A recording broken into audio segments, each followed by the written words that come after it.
Hi guys, I shared earlier a tutorial where the bow only had single loops, so this one has a double and it's a little bit different technique.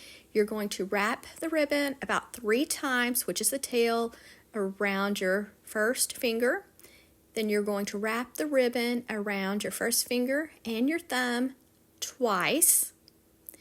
Then you're going to take the ribbon, once you get back on top, push it from the top to the bottom and see how it pulls through, and you have just a little loop you can pull out from around your thumb and kind of tighten, and then you want to look at it to see which way to thread through. You want it to make kind of a loop so that it will make a knot, and see when you pull it, it's pulling it tighter to make a double bow.